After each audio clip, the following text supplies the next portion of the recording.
Toshkent davlat stomatologiya instituti dunyoning yetakchi universitetlari bilan memorandum imzolagan bo'lib, hozirda hamkorlikda turli loyihalarni amalga oshirib kelmoqda. Xususan, stomatologiya sohasida jahon tajribasini tatbiq etish maqsadida professorlar tomonidan institut talabalari uchun maxsus ma'ruza va master klasslar tashkil etilmoqda. Batafsil muxbirimiz lavhasida.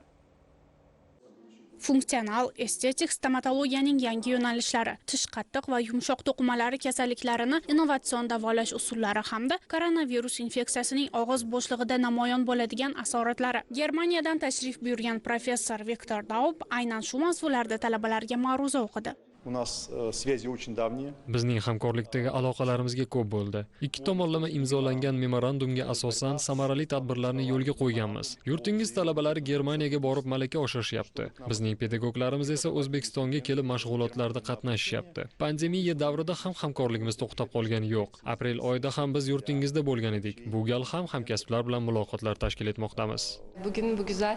Bugungi amaliy va nazariy darslar talabalarning salohiyatini oshirishda katta ahamiyatga ega. Sababi institutga tashrif buyurgan professorlar o'zlarining tajribalaridan kelib chiqqan holda bilim berishmoqda. Shuningdek, biz stomatologiya instituti bilan yaqindan hamkorlik qilib, talabalarning bilim sifatini yanada oshirish maqsadida treninglar o'tkazib kelmoqdamiz. Mazkur zamonaviy simulятsion markaz ham yoshlarning bilimlarini amaliyotda mustahkamlashga katta yordam beradi va ular bunday imkoniyatlardan samarali foydalanishlari lozim.